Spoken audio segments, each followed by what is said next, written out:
স্বাগত জানাচ্ছি আজকের মনের জানালা অনুষ্ঠানে। প্রতি পর্বের মতো এ পর্বে আমাদের সাথে একজন নতুন অতিথি আছেন। আমরা তার মনের কথা শুনবো। তবে তার আগে আপনাদেরকে জানিয়ে দিচ্ছি, যদি আপনারা চান আমাদের অনুষ্ঠানে অংশগ্রহণ করতে, তবে আমাদের ফেসবুক পেজ facebook.com/নকশিটিভিতে ইনবক্স করুন। চলুন যাই আমাদের অতিথির কাছে। ভাইয়া কেমন আছেন? জি ভালো, আপনি ভালো আছেন? জি ভাইয়া, আপনার নাম? আমার নাম শাহিদুল ইসলাম শুভ। শুভ। তো আপনি এসেছেন আমাদের আজকের মনের জানালা অনুষ্ঠানে আপনার মনের জানালা খুলতে। তো আপনি আপনার মনের জানালার যে লুকিয়ে রাখা কথা, আজকে আমাদের সাথে কি কথা বলতে চান? আজকে আমি আপনাদের সাথে যেটা বলবো, এটা আমার স্কুল লাইফের ঘটে যাওয়া কিছু স্মৃতি, প্রেম কাহিনী। ছোটবেলার প্রেম? হ্যাঁ, ছোটবেলার প্রেম। তখন আমি ক্লাস 7-এ পড়ি। অনেক ছোট। 2004 সাল, ক্লাস 7-এ পড়ি। তো তখন মানে ওই ক্লাসের আমি অনেক দুষ্ট ছেলে ছিলাম, মানে নাম্বার 1 বলা যায় দুষ্ট ছেলে। তো আমাদের ক্লাসে একটা মেয়ে ছিল, খুবই ভদ্র, চুপচাপ থাকে কন্টিনিউ। আপনারই ইয়ারমেট? হ্যাঁ, আমার ইয়ারমেট। সে কারোর সাথে তেমন কোনো একটা কথা বলে না, কোনো প্রয়োজন ছাড়া। সে একটু সময় পায়, সেটা ক্লাসে সবচেয়ে চুপচাপ মেয়েটার দিকে চোখ পড়লো, ক্লাসের সবচেয়ে দুষ্টু ছেলেটার। জি। তো সে মানে একটু সময় পেলেই আমরা দুষ্টামি করি, ফান করি, মজা করি। তো ও দেখতেছে যে একটু সময় পেলেই ও ভয় নিয়ে বসে যায়। আচ্ছা, পড়াশোনার দিকে খুব মনোযোগী। পড়াশোনার দিকে খুব মনোযোগী। তো আমরা তারা কেউ তেমন একটা ডিস্টার্ব করতাম না, যে সে পড়াশোনায় খুব মনোযোগী, তার আমরা ডিস্টার্ব না করি। সে তার মতো পড়াশোনা। হ্যাঁ, সে তার মতো পড়াশোনা করো। তো এভাবে চলতে থাকে। ক্লাস 7 শেষ হয়ে যায়, তখন ক্লাস 8-এ উঠি।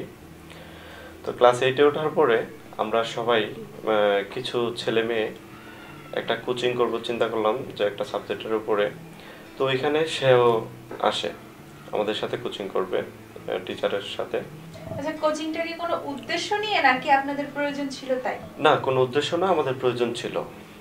তো তারপর তারপর আমরা কোচিং করি। তো এভাবে চলতে থাকে। তারপর হঠাৎ করে একদিন, মানে আমি ক্লাসে দুষ্টামি করতেছি, তো আমি দৌড় দিয়ে বের হচ্ছি ক্লাস থেকে। মারিয়া ক্লাসে ভিতরে যাবে, হাতে বই। তো আমি বের হচ্ছি, মুখোমুখি ধাক্কা লাগে। ধাক্কা লাগার পরে সে পড়ে যেতে নেয়, আমি তাকে ধরি। ধরার পর আমি তাকে বলতেছি যে, কি ব্যাপার, দেখে চলতে পারিস না? সবসময় হাতে বই নিয়ে চলাফেরা করস, যদি কোনো করতে আপনি উল্টো ঝাড়ি মারছেন? হ্যাঁ, আমি ওকে ঝাড়ি দিচ্ছি। আপনাকে কিছু বলেনি? না, সে চুপচাপ আমার দিকে তাকিয়ে আছে, কোনো বলতেছে না। ভাগ্যিস আমি ছিলাম না, খবর ছিল। যাই হোক, সে কিছু বলে নাই। এভাবে ঝাড়ি টাড়ি দেওয়ার পর আমি চলে যেতেছি আবার আমার মতো। তো কিছু দূর যাওয়ার পরে পিছনের দিকে হঠাৎ করে তাকালাম। তাকানোর পর দেখি যে ও ওই জায়গাতেই দাঁড়িয়ে আছে, আমার দিকে তাকিয়ে। তো আমি আবার ঘুরে আসলাম, এসে বলতেছি, কি ব্যাপার, তোর কি সমস্যা, কিছু বলবি, বল। তো কিছু না বলেও ক্লাসে চলে যায়। তো ক্লাসে চলে যাওয়ার পরে তখন থেকে মানে ও ক্লাসের ফাঁকে ফাঁকে কেমন কেমন ভাবে যেন একটু আমার দিকে তাকাতো। আমি একটু আগে বলেছি যে মানে ক্লাসের দুষ্ট ছেলেটার চোখ পড়লো মিষ্টি মেয়েটা আর শান্ত মেয়েটার দিকে, তো এখানে দেখছি বিষয়টা উল্টো।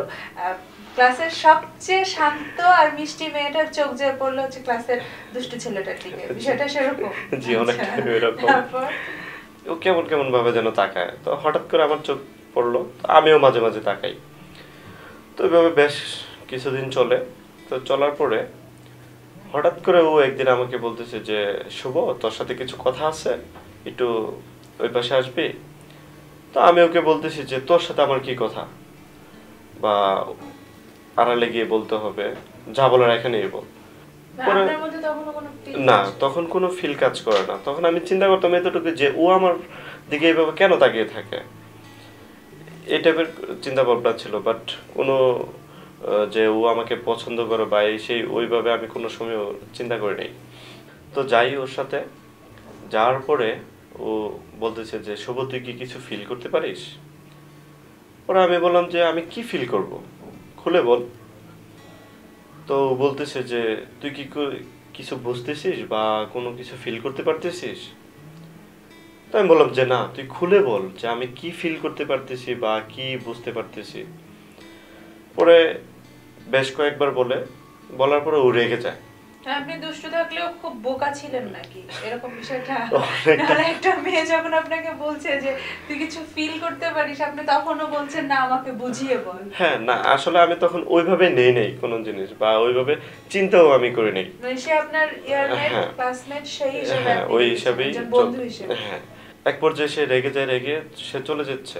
তখন আমি তার হাত ধরি, ডান হাত ধরে বললাম যে কি বুঝাইতে চাইছিস বা কি জানতে চাইছিস, কিছুই বললি না, চলে যেতেছিস কেন? তখন সে আমাকে বলতেছে যে বুঝবি কিছুদিন পর, বা খুব লেট করে বুঝবি, তখন কিছু করার থাকবে না, সময় শেষ হয়ে যাবে যখন, হ্যাঁ তখন তুই বুঝতে পারবি। তো সে চলে গেল। তো আমি আমার মতো আবার ফ্রেন্ডদের সাথে দুষ্টামি করতেছি। তো ক্লাস শেষ হলো, বাসায় গেলাম। বাসায় যাওয়ার পর পড়াশোনা শেষ করে যখন বিছানায় গেলাম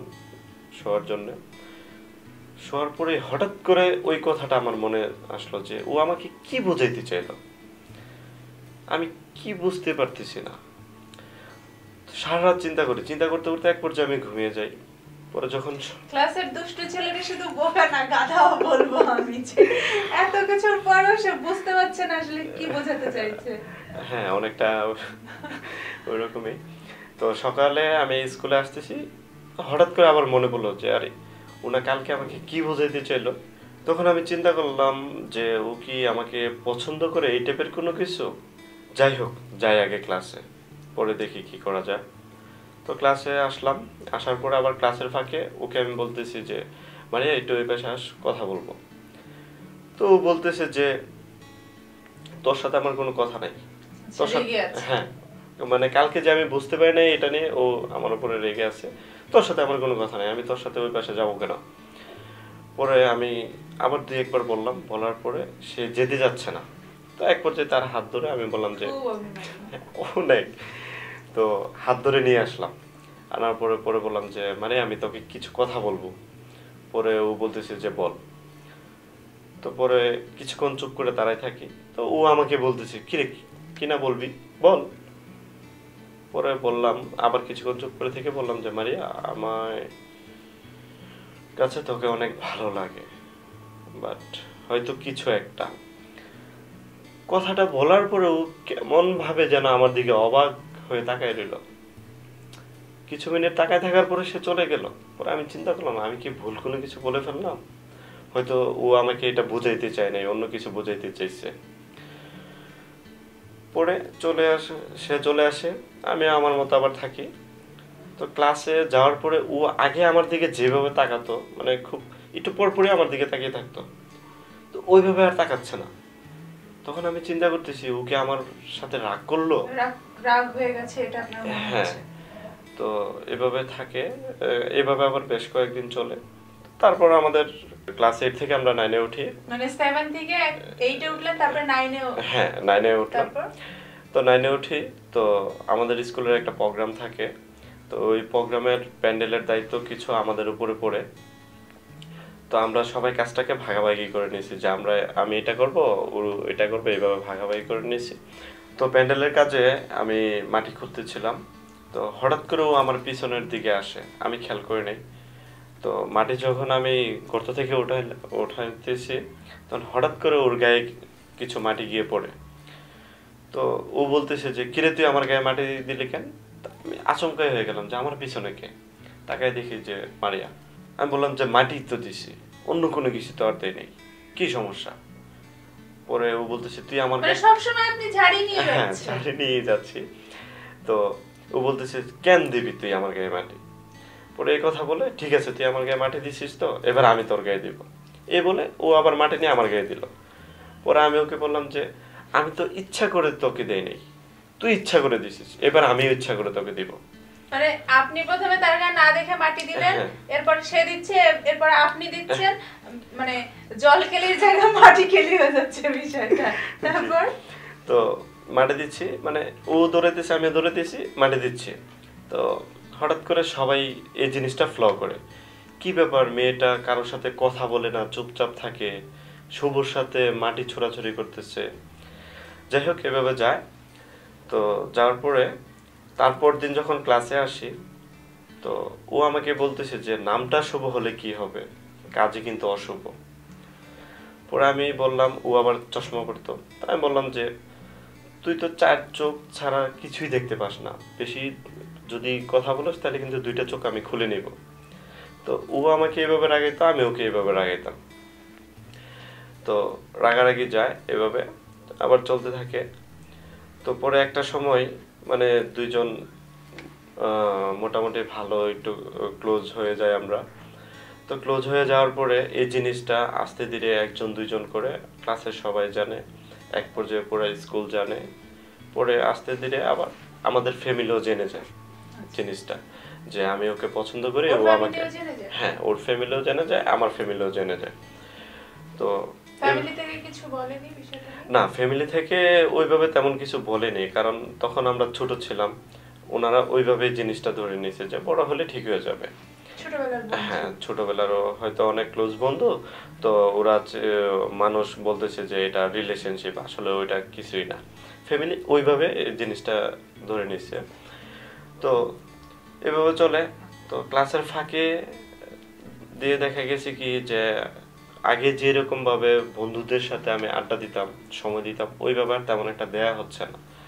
মারিয়া মানে আমার প্রতি অনেক কেয়ার করতো, যে এটা করা যাবে না, ওইটা করা যাবে না, এভাবে মানে কিছু বলতো। তো আমি অনেক মানে পুরোপুরি শুনতে পারতাম না, কিছু শোনার ট্রাই করতাম। একটা সময় দেখা গেছে কি, মোটামুটি যখন সবাই জেনে গেছে, ক্লাসের সব বন্ধুরা, আমরা যখন ক্লাসে থাকি, টিচার থাকে না, তখন ওরা আমাদেরকে স্পেস দিচ্ছে কথা বলার জন্য ক্লাসে। হ্যাঁ, তো এইভাবে চলে। পরে দেখা গেছে ক্লাস শেষে হঠাৎ করে আবার ওকে দেখতে মনে চাইছে। আমি আবার ওর বাড়ির পাশে চলে আসতাম, এসে দাঁড়ায় থাকতাম যে ওকে দেখবো, একটু হলেও আমি দেখবো। তো ও হঠাৎ করে আসতো, এসে দেখতো, মানে কথা বলা যেত না, ও ইশারা দিয়ে। ছোটবেলার প্রেমটা কি পরিমাণ পাগলামি ছিল, আপনি চাইলেও এখন এরকম ভাবে প্রেম করতে পারবেন না। এটা তো হবে না, অনেক পাগলামি একটা বিষয় ছিল। কথা বলতে পারতাম না, মানে একটু দেখার জন্য পাগল হয়ে থাকতাম।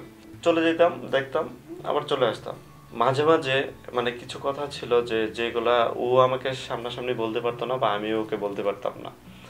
তো ওর ফ্রেন্ডের সহযোগিতা নেয়, চিট করে দেয় কিছু কথা বলে, বা আমিও ওইভাবে আমিও সামনাসামনি কথা বলতে মানে লজ্জাবোধ করতাম। তো আমিও ফ্রেন্ডদেরকে দিয়ে আমিও চিট করে দিই। তো বেশ এইভাবে চলতে চলতে আমরা এসএসসি পরীক্ষা দিই। এসএসসি পরীক্ষা যখন দিলাম, তো দেওয়ার পরে দেখা গেছে কি তখন তো আর স্কুলে যাওয়া হচ্ছে না, বা ওকে তেমন একটা দেখতেছি না আগের মতো সময়। স্বাভাবিকভাবে মেয়েরা একটু বাড়ি থেকে কমই বের হয়। তো খুব, আর এমনিতে ও অনেক গার্ডে থাকতো। ওর বাবা মা মানে একা একা কোথাও বেরোতে দিত না, বা কোনো প্রয়োজন ছাড়া সে যেতেও পারতো না কোথাও, খুব বেশি প্রয়োজন ছাড়া। তো যার জন্যে আমারই কষ্ট করা লাগতো, কষ্ট করে যাওয়া লাগতো আর কি। মেয়েরা খুব কম ঝুঁকি নেয়। তো পরে তখন ফিল করি যে ইস, কেন এত তাড়াতাড়ি আমরা এসএসসি পরীক্ষা দিয়ে দিলাম, আরো কিছুদিন পরে হলে আরো কিছু সময় আমাদের কাটতো। তখন দেখা গেছে কি এভাবে চলতে থাকে। তো ওর বাড়ির সামনে আমি গিয়ে বসে থাকি, বা ফ্রেন্ডদের সাথে আড্ডা দিই। ওর ফ্যামিলির লোকজন কেউ কিছু বলতো না? না, ওর ফ্যামিলির কেউ তেমন একটা ওইভাবে নিত না। আর ওর ফ্যামিলির ওরা জানতো যে আমি ভদ্র একটা ছেলে, কিন্তু অনেক দুষ্ট, তবে ভদ্র, এভাবে ওরা নিত। বা আমরা খুব ফ্রেন্ড, ভালো ফ্রেন্ড, ওইভাবেই ফ্যামিলির ওরা শুরু থেকেই নিয়ে আসছে। আমি দেখি ওকে, দাঁড়িয়ে থাকি। এমনও দিন যায় আমার যে দুপুরে খাবার বা গোসল খবর নাই, তাকে আমার দেখতেই হবে, প্রথমে আমার ভালো লাগতেছে না। পাগলামি একটা কাজ বিষয়।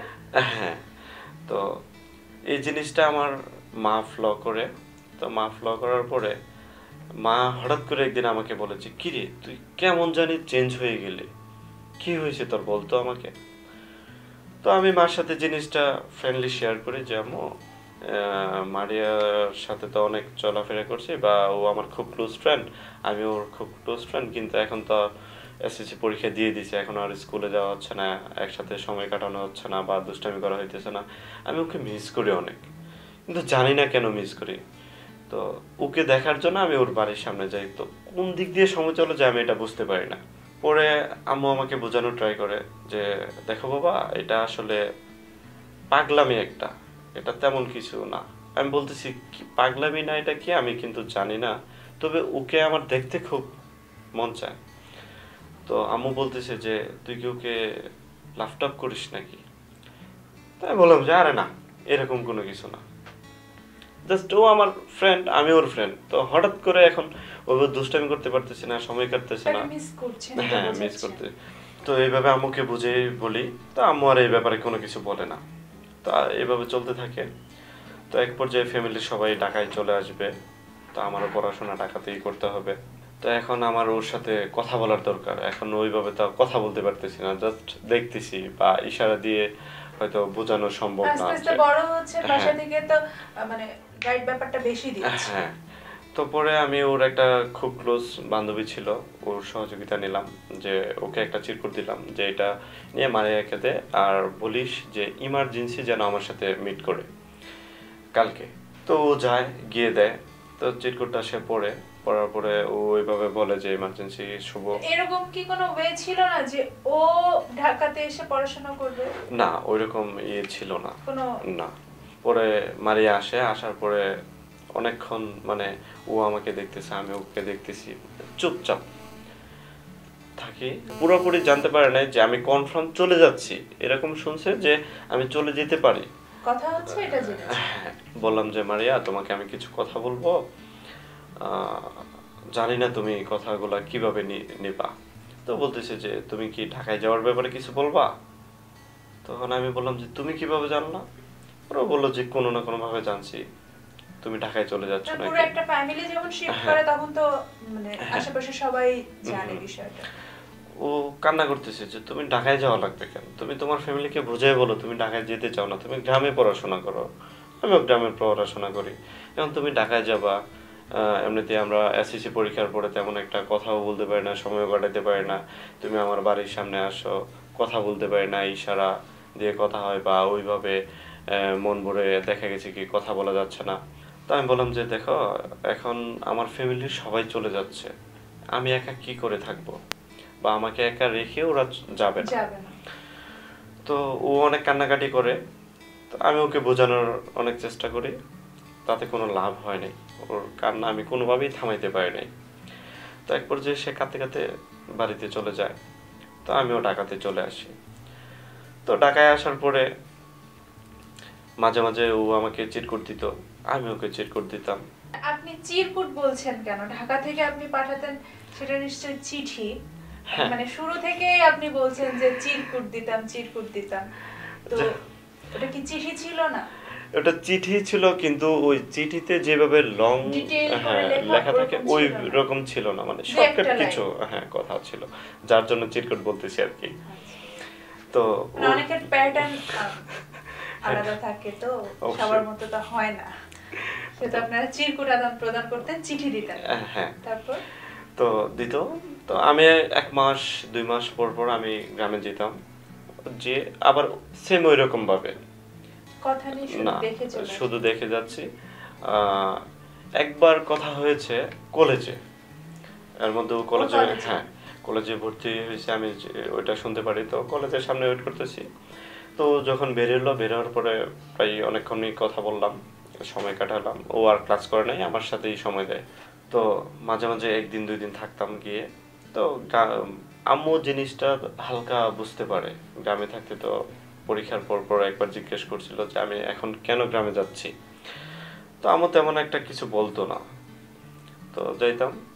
তো এভাবে চলতে থাকে 1-1.5 বছর। আমি ও চিরকুট দিচ্ছে, আমি দিচ্ছি, বা আমি গ্রামে যাচ্ছি। তো এভাবে চলতে থাকে। লাস্ট একটা চিরকুট, সেটা আমি পাই নাই। খুব চিরকুটগুলো কি আপনারা ডাকে আদান প্রদান করতেন? হ্যাঁ, ডাকে আদান প্রদান করতাম। ওইটা আপনার পাইছি, কিন্তু একটু দেরি করে। তো কি লেখা ছিল চিরকুটে? চিরকুটটাতে লেখা ছিল যে শুভ, তুমি খুব দ্রুত গ্রামে আসো, আমার বিয়ের কথা চলতেছে, আমি জানি না এখন কি করব, তুমি খুব দ্রুত আসো, এসে আমার বাবার সাথে কথা বলো। তখন চিরকুটটা আমি পাই বিকেলে, তো রাতে তো আর যাওয়া পসিবল না। সকালে ফার্স্ট আওয়ারে আমি বেরিয়ে পড়লাম, গ্রামে যাই। গ্রামে যাওয়ার পরে তখন আমি জানতে পারি যে অলরেডি তার বিয়ে হয়ে গেছে 3 দিন আগে। মানে চিঠিটা আপনি কতদিন দেরি করে পেয়েছিলেন? চিঠিটা আমি 3 দিন পর পেয়েছিলাম। না, 3 ও দিন পাঠানোর 4 ও পাঠানোর পরে মানে এত তাড়াতাড়ি তাহলে কি বিয়েটা? চিঠিটা আসতে 1 সপ্তাহ সময় লাগছে।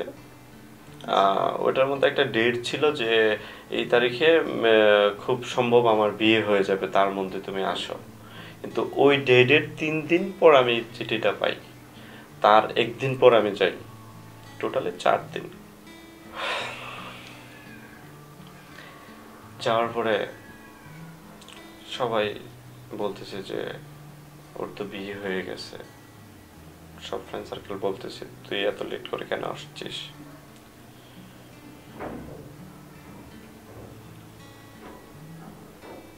তারপর কি এখন আর আপনার সাথে কোনো যোগাযোগ নেই? না, আসলে এখন আর ওইভাবে যোগাযোগ হয় না। এখন চিন্তা করি যে তখন যদি একটা ফোন থাকতো তাহলে আজকে চিঠিটা যদি আরো 2-3 দিন আগে আসতো, কিছু একটা করার ছিল। কিছু একটা করার ছিল। আমার অতটুকু বিশ্বাস ছিল যে ওর বাবার সামনে গিয়ে যদি আমি দাঁড়াতাম আমাকে ফেরাই দিত না। এতটুকু মানে বিশ্বাস আমার মধ্যে ছিল, যার জন্য আমি এত দূর পর্যন্ত আগে গেছি। কিন্তু ফাইনালি ওর বাবা মাকে কিছু বলতে পারেনি আপনার বিষয়ে? না, ওর বাবা মাকে অনেক ভয় পেত, আর ও আমাকে অনেক বিশ্বাস করত। ওকে কোনোদিন ছেড়ে দিব না, বা আমি ওর কোনোদিন কোনো খারাপ কোনো কিছু করব না। ও আমার উপরেই ইনভলভ থাকতো, যে কোনো জিনিস আমাকে দিয়ে মানে ওর বাবা মার সাথে কথা বলাবে বা আমার ফ্যামিলির সাথে কথা বলাবে। পরে বাড়িতে থাকি 2 দিন। তো একদিন চিন্তা করলাম যে ওর হাজবেন্ডের বাড়ি যাব। তো সব ফ্রেন্ডেরা বোঝাচ্ছে যে দেখ এখন ওর বিয়ে হয়ে গেছে, ওর হাজবেন্ডের বাড়িতে তোর যাওয়াটা ঠিক হবে না, তাতে ওর প্রবলেম হবে। পরে আমিও চিন্তা করি যে আমি তোকে ভালোবাসতাম, আমি তো চাই সবসময় চাইতাম যে ও সুখে থাক। এখন আমি যদি ওর হাজবেন্ডের বাড়ি যাই, যদি ওর কোনো সমস্যা হয় বা ওর সংসারে কোনো অশান্তি হয়, ওই চিন্তা করে আর চাইনি আমি গ্রামে। তো পরে 1-1.5 বছর পরে একদিন দেখা হয়। দেখা হওয়ার পরে ও অনেক কান্নাকাটি করে যে তুমি কেন আসো নাই। পরে বললাম আমি বিস্তারিত খুলে যে আমি আসলে নিয়তি চাইনি, পরিস্থিতির শিকার। যে আমি অনেক লেট করে পেয়েছি, পাওয়ার সাথে সাথে আমি আসছি। আসার পরে শুনি যে তোমার অলরেডি বিয়ে হয়ে গেছে। ওরাও বলতেছে যে তুমি কেন আমার হাজবেন্ডের বাড়ি যাও নাই, আমার সাথে কেন দেখা করো নাই। পরে ওকে বললাম যে আমি চাই নাই তোমার কথা চিন্তা করে, যে আমার জন্য যদি তোমার সংসারে কোনো অশান্তি হয়, ওই চিন্তা করে আমি তোমার সাথে আর দেখা করি নাই বা কোনো যোগাযোগ করার চেষ্টা করি নাই। কারণ তোমার বিয়ে হয়ে গেছে, এখন যদি তোমার আমার সাথে যোগাযোগ থাকে তাহলে তোমার সংসার থেকে মনটা উঠে যাবে, ওইটা আমি চাইনি।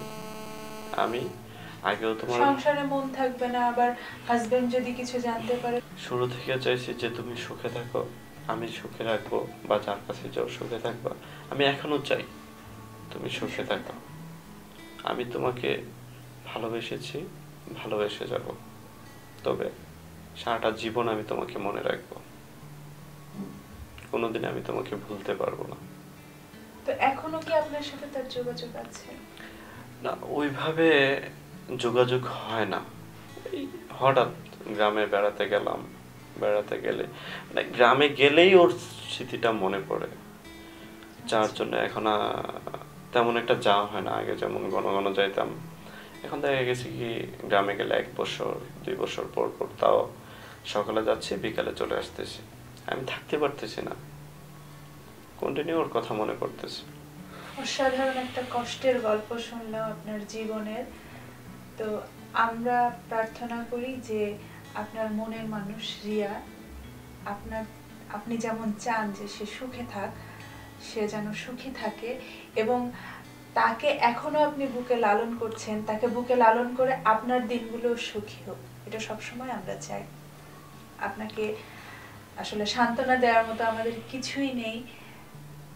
মানে সান্ত্বনা দেওয়া মানে আরো মনে করিয়ে দেওয়া যে আপনি একটা কষ্টে আছেন। তো আমরা সবসময় চাই আপনারা ভালো থাকেন। আমাদের অনুষ্ঠানে আসার জন্য অসংখ্য ধন্যবাদ। আপনাকেও ধন্যবাদ। দর্শক, আমরা আজ আমাদের আজকের অতিথি শুভর কাছ থেকে অসাধারণ একটা প্রেমের কষ্টের গল্প শুনলাম। আপনি চাইলে আমাদের সাথে শেয়ার করতে পারেন। আর আমাদের সাথে শেয়ার করার জন্য আমাদের ফেসবুক পেজ facebook.com/নকশি টিভিতে ইনবক্স করুন। দেখা হবে আগামী পর্বে। সে পর্যন্ত সবাই ভালো থাকুন।